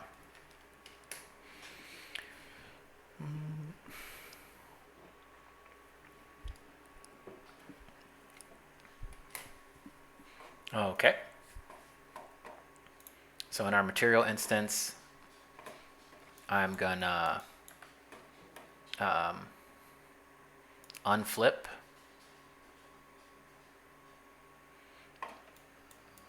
Now is one of these moving at any different speed than the other? So noise 2 speed, yeah, they are. They are. Oh no, they're moving at the same speed, they're just different scales. So, yeah, there we go. So now we're getting kind of some layers of some stuff. And I honestly think, again, these should be scrolling in the X direction in the opposite direction. So let's do that. Oh. My computer, oh, for a minute my screen just went down. That's really crazy, actually. Did not expect that. Oh, see that, and that was scale. I didn't mean to do that. What I wanted to do was speed. Be -1. There we go. And then speed of, in the X direction of this one be -2. Yeah. So the one thing I don't really like, which I was saying earlier, is kind of the silhouette of this shape. I don't think it breaks up and changes enough. And that's really about the mask that we're using. What I want is to make this and where's scale? Yeah, we'll make the scale of this 2. Yeah, and now it's feeling a little more fiery. I want to increase the speed of the double scaled version. Yeah, so -2. Yep, there we go. It's kind of fiery. Feels like a kind of a fiery kick. Maybe I'm wrong about which direction it should scale. Huh. I don't know. But it feels good. It's got enough energy and it feels like what I'm looking for. I do maybe want to see what this feels like without the, yeah, there we go. Okay, I think we're in the ballpark. Let me flip the direction these things are moving. The only difference between noise 1 and noise 2 and noise 2B right now is that the scale is doubled, but the speed is the same. And so instead of giving myself a bunch of other things to mess with here, so for scale, for 2B, all I'm going to do is double the scale. So grab this and we're going to do multiply by 2. And this is a way that I'll get variation using a separate texture sample without having to do a bunch of other, plug in a bunch of other values. So we'll just do this and we'll multiply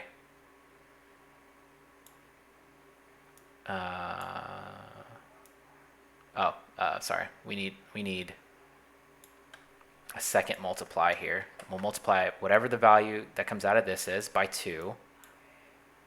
Control grab, and that's 2, and then plug that into the multiply against this second set of UVs. So same texture coordinates, just being multiplied times 2. And then the panner speed should be the same. And so we'll just grab ourselves this panner here and plug this into the UVs and then plug the panner speed in right now. And maybe we might change our mind about that later, but I do like this. I think it's in the ballpark of what we're looking for. Except for I don't like how the silhouette doesn't move. So we want to add some noise or do something to break up the shape of the mask, essentially.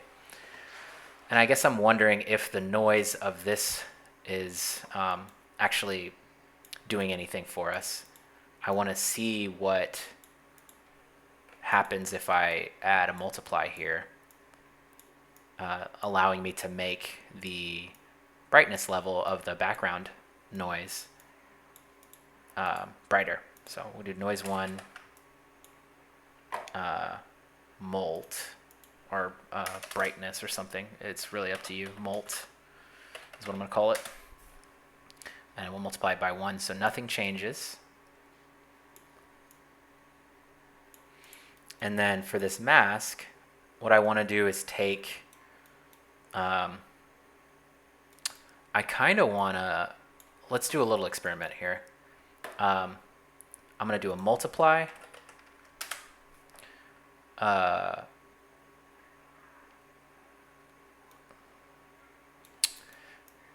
I'm gonna, since this is, that's on me.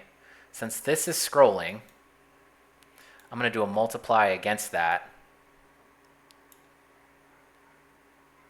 And that will cause the noise shape, or the mask shape, to actually change shape. Start previewing, and we'll just see what that feels like.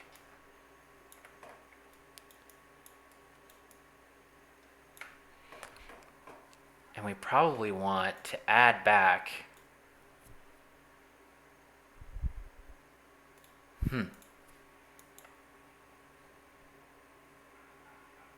let's add back the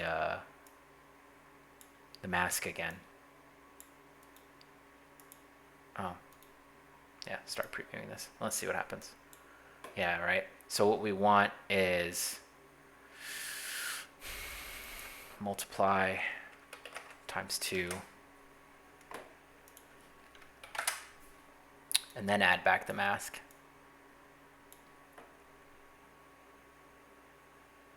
So we're getting a little bit of that noise in there. And what we can do is saturate, so that we only plug in a 0 to 1 value into our opacity. But then I want to right-click convert to parameter. We'll call this mask noise strength. And that way it'll give us the ability to kind of mess with this. By default, we'll have it be 2, and then we'll plug that in. And then we'll stop previewing this, and we'll go mess with it in the material instance. I think we're close to what we're looking for, so that's what's cool about this. And then what I'm going to do is toss this into a particle system to see if we can't just kind of throw one of these out there and then erode it away. Remove it from screen in a way that's kind of unique and interesting. So I do think we're maybe closer when these things are larger. The scale is multiplied times 2. So let's do noise scale 2 should be, oh yeah. Yeah, there we go. Yeah. That's right. Now we're cooking. I do think I was wrong about which direction they should be scrolling though.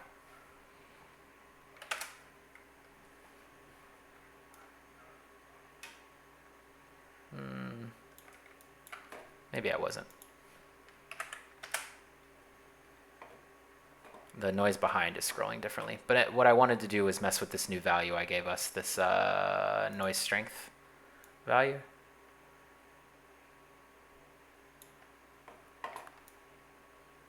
It's not enough that it's... there we go. Now that edge feels a little shifty.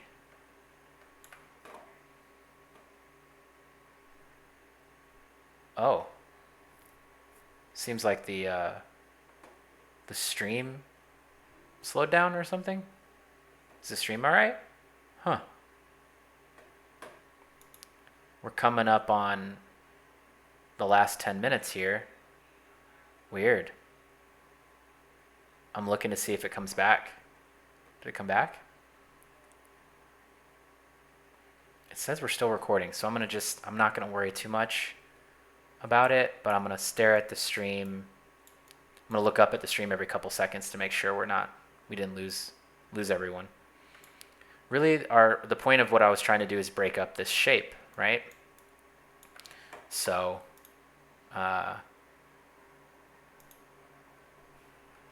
this is 3, yeah. And then make noise 1's scroll speed in the X direction be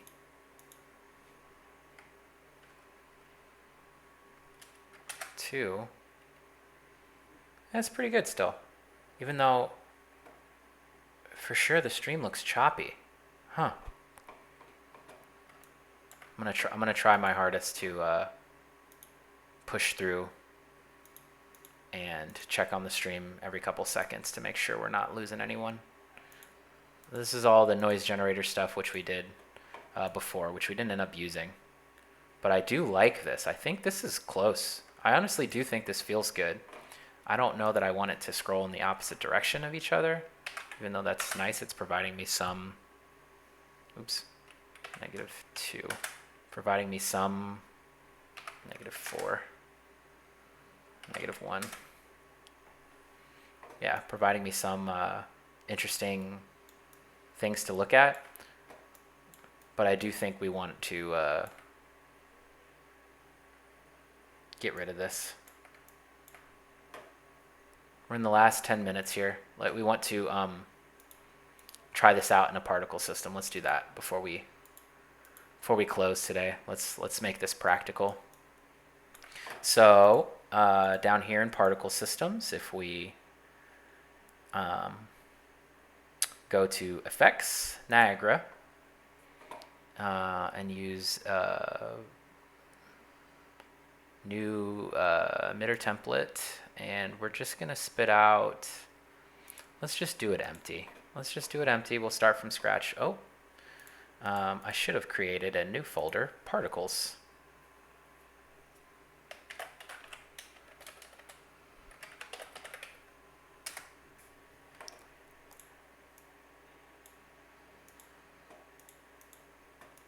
And in particles, we're gonna drag and drop.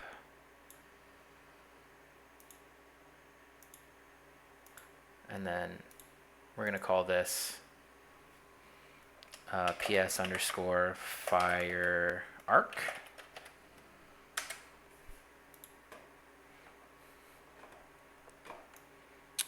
And we are going to right click and create a, actually we can click on this and right click and create Niagara system.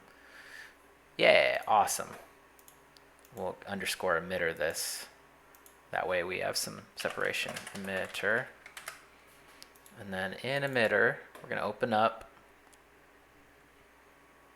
I really hope I'm not losing everyone. I hope the stream didn't die out or something. It looks really choppy on my end, but maybe I'll reload the stream page to see what's going on with you all.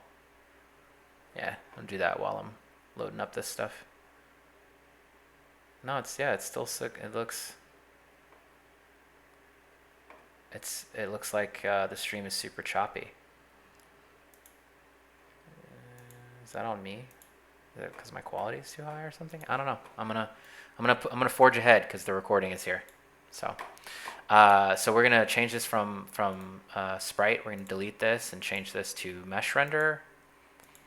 And in mesh render, we're gonna choose our arc and we're gonna override our material with our fire instance. And if I'm right, we're going to need spawn rate, fix issue.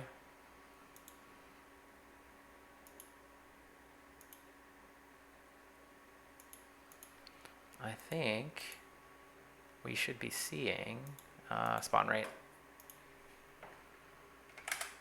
We should be seeing our fire. Awesome. Okay. So kind of initially here, we could just do something like, instead of spawn rate, we can spawn burst instantaneous. And let's just delete this. Burst instantaneous, and we'll do 1. And then it'll die, and we'll do another, and it'll die. Like that. We don't have a, we'll do this in local space. We don't have a,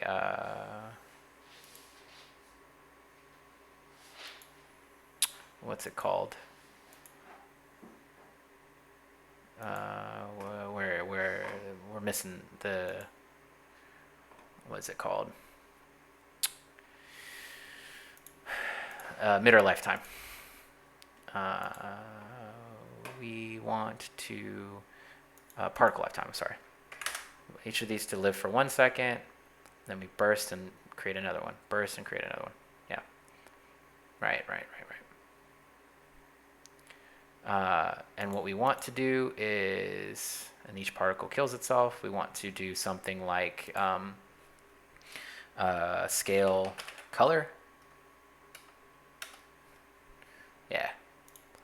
And all I'll really want to do with this is add a curve to opacity. Oops. And I'm not gonna CUR float from curve. And so this shouldn't do anything for us because we are not using the particle opacity here. And so we'll need to do just a little bit of work to make that a thing. So back in our material, if we go to our fire stylized, if we right click and do particle, we can do particle color. And we can multiply particle color by, you know, we could subtract, we could do it from here, we could do a,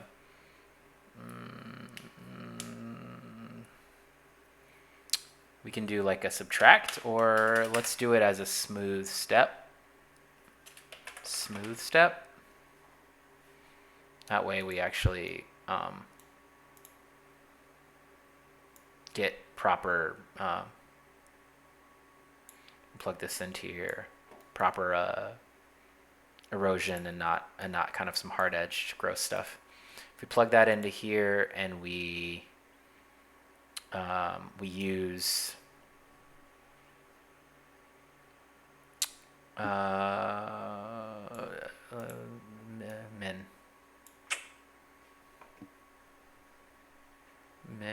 okay, yeah, sorry. I was trying to figure out which way I wanted to do this. If I just use 0 here, and we do add, min is going to be 0. I think if we plug this into this, we use this as max, and we multiply this here, we should get erode away as particle opacity scales to 0. It should pinch our values between 0 and 1. Oh, did the stream come back? It's a little choppy, but I'm watching. I'm watching.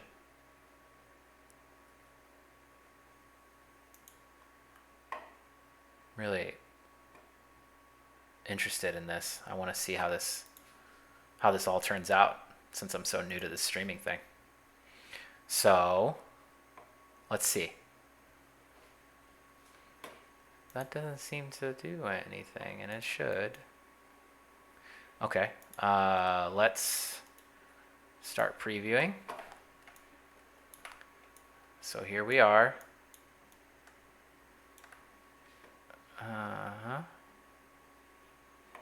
Yep, and then I want to set this value to 1.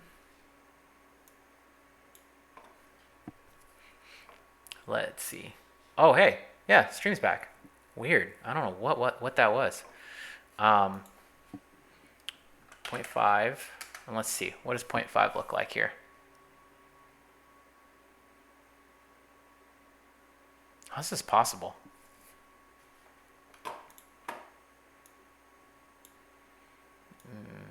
Maybe what we want is... Okay, let's do this instead and see what happens. Saturate.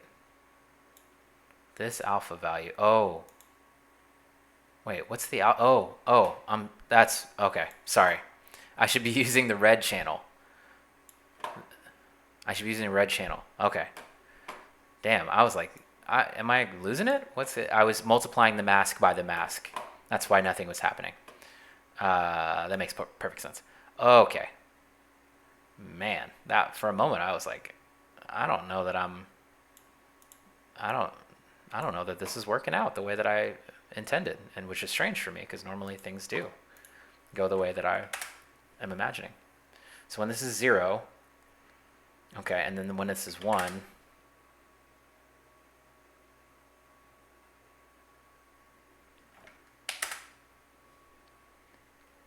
maybe I got to clam. Okay, so I'll just raise the value in the particle editor to the value I want. And maybe what I want, honestly, in the long run is to use particle color on the opposite side. but maybe not. Let's just go with this for now. So a value of 5, 6, 7, something like this is going to get me what I want, and a value of 0 is going to be the full mask. Okay. Beer sip. We just hit 2. I'm going to stop previewing here. Come back here, and we're going to do a value of 0. Yeah, see, it's working the way I want. Value of 0,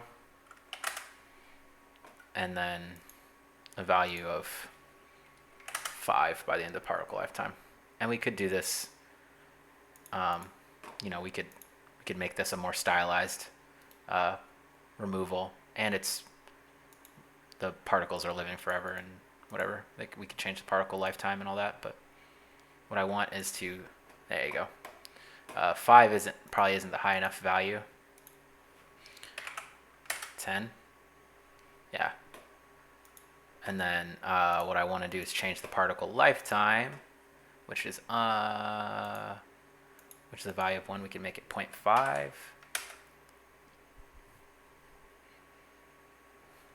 And self. So they're looping. That's what I was looking for earlier, and my brain couldn't do it. And what I want to do is maybe rotate these around. Could be kind of cool. Let's do particle update rotation. Mesh rotation? No, update mesh orientation, right? Yeah.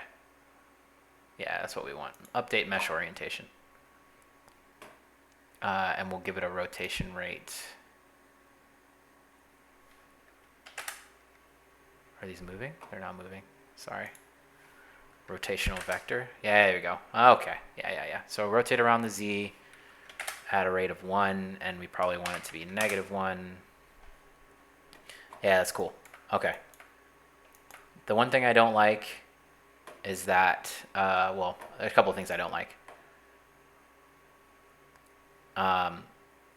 I think we should scale these particles over time. I think they fade too quickly. There's a bunch of stuff I would change. Let me see if we can futz with some of that before we close out here today. Make this thing. Yeah, let's change the tangency here, because I think what we want is for it to be around for a while and then kind of quickly erode in a cartoony style. Yeah, okay. So all we got to do is it's kind of fading softly.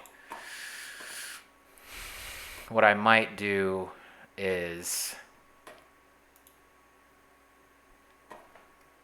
oh yeah, well this is not the particle, this is just the mesh. Let's go grab our system, save all, because we haven't saved in a while. Drop our system in the window. There we go. Whoosh, whoosh, whoosh. What I like to do sometimes when I'm messing around in the window too is make sure that my my lighting is appropriate. This is the equivalent. That was the equivalent of dropping a post-processing volume and setting some specific values for how bright things should be. Yeah, I don't like how this is softly eroding. Like I do and I don't. I kind of want to use like a step value and plug the, yeah, so this is going to be just straight up nothing has changed, right? Yeah, okay. And then as we change the value of this, it'll go down and eat away some of the pieces there. And just so we have something to look at when the thing starts, we'll 1 minus this. We'll make the value of 1 be 0 and the value of 0 be 1. Or I guess we probably want to lerp and not 1 minus. But I think this works too. Either way. Save this. And let's see what this erosion looks like on the particles. We're in the ballpark, and I think that's what you want. You want something that feels a little close, and then you can get fancy later. I think our step value, I think this value is too high.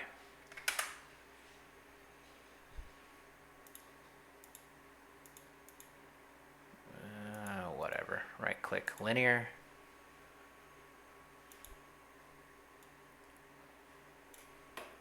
Right? What am I saying here? Start at a value of 1.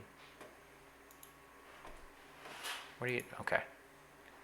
When this is 0,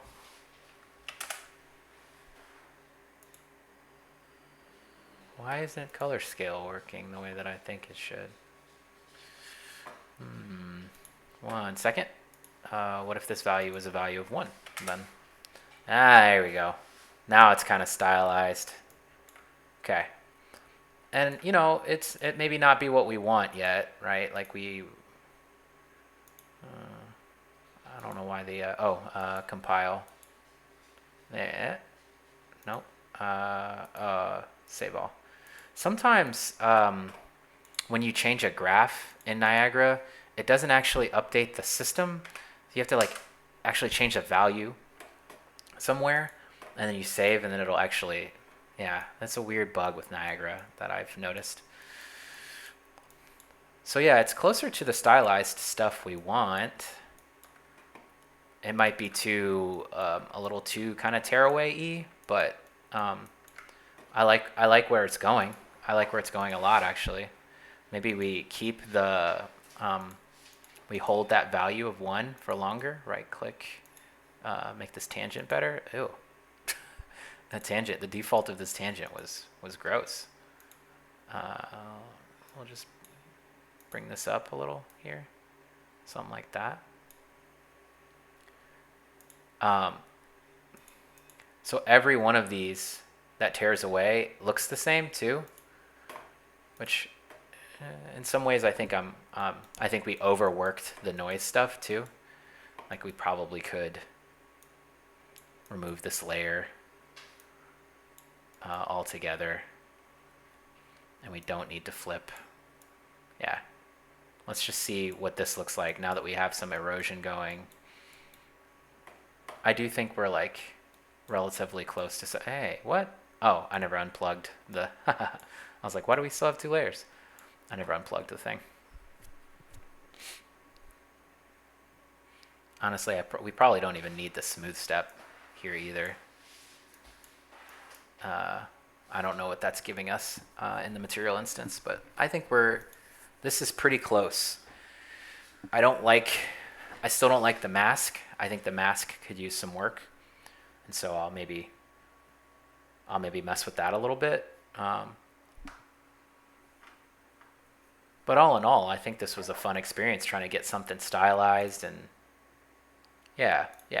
So I think what we'll want to do, maybe instead of using this as the noise, maybe we'll use this as the noise that we multiply against here. And we'll kill all this stuff. I think it's going to look pretty good. Let's see. Let's see what we got here. I kind of want to like do something interesting with like the mask. Maybe I multiply some stuff. Yeah, it's pretty good. It's in the ballpark of something that I like. I think we erode too fast. I think we could maybe hold on a value of 1 for, so I right clicked and added a new key and we'll make the time 0.45 maybe, and then we'll make this value 1. That way we'll hold for a little longer before we actually do the erosion. I don't like what the pre-erosion, I don't like what that looks like. I do think we're like in a good way as the particles kind of die off. I think it's pretty good. I just think this noise is too like soft and weird for some reason to me.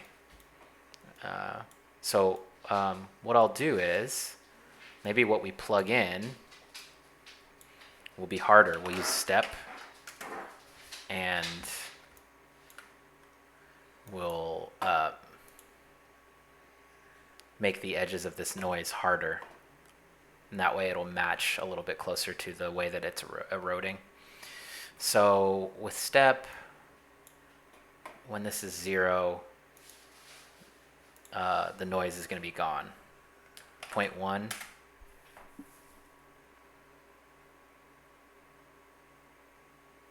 It's a bit more stylized.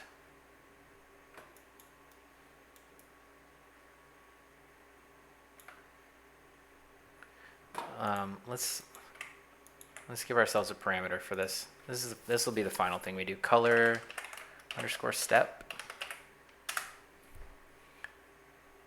I do think this work is cool and transferable, right? Like we could put this on other meshes. We could use those meshes in concert with each other to build a system that looks a little bit like, you wound up and there's a whoosh of fire and boom, the kick comes around. Like, this could all be part of a whole series of effects that all work together. I do think now that the edges are so hard, we need the color to go back to something that actually feels brighter. So let's use like a 7 here or something. Back in engine, what does that look like? Let's do this. For the final call, I'm gonna add a volume, post-process volume. I'm going to turn this back on, and I'm going to grab this post-process volume. I'm going to go down to infinite unbound, which means whatever I say about this post-process volume, make it the case for everywhere, and not just what's inside the post-processing volume. And I'm going to open up exposure, and I'm going to do max, min, and min and max brightness. I'm going to make them both a value of 1. So now the color is a bit more consistent. And I do think I like the harder shape, the stylized shape. I don't like that there are 2 layers of it. And so maybe what I'll do before I end the stream is change the scale of noise 2, right? That's what we're looking for, the scale of noise 2.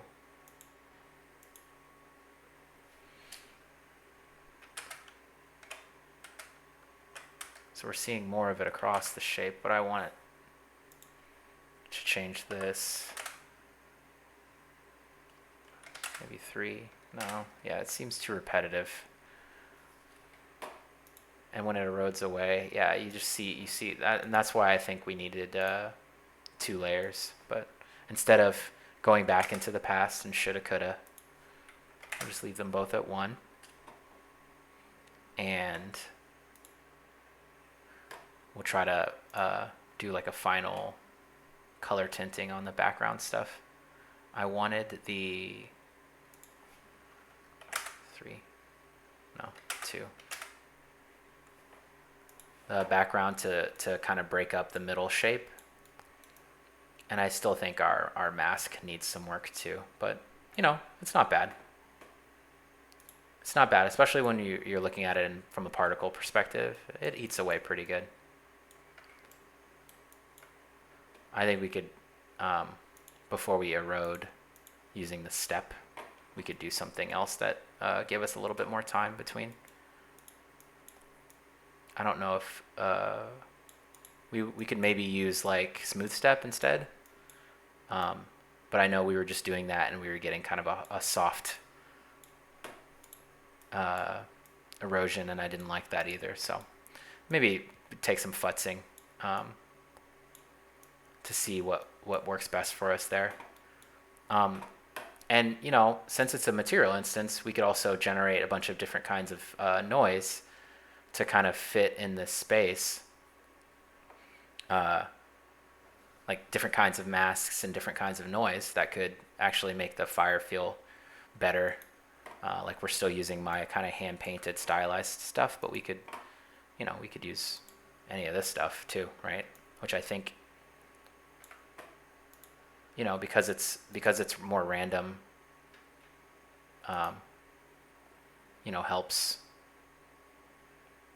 sell the effect a little better. It's kind of got that Swiss cheese vibe. Yeah, I might make a very specific erosion texture or something to work in that space. But I think for today it's pretty good. We could, you know, there's a bunch of stuff we could do to this. Noise to color step, right? So we could, yeah. There's a bunch of ways we could handle this that I think that's pretty good though, right? I think the shape doesn't have enough breakup, but it's pretty good. Either way, this the point of all of this is to give us some things to mess with, right? Some stuff to play with to give us some ideas on how we can accomplish this kind of thing in the future. And I think we got there, right? Like I think we got to the point where we could mess with some of these values and see which ones really work for us. I do think we're like close to something here. And so I might mess with this a bunch more on my own time. But thank you everybody for coming today. It's always fun to just mess around and see what kind of cool stuff we can make while we're just hanging on stream together. So I hope to do more of this in the future and really, you know, continue to outreach and you know, connect with you all whenever you feel like hanging out. So continue to come to streams, continue to hang out, and we'll get to see you guys next time, okay? Bye, everyone.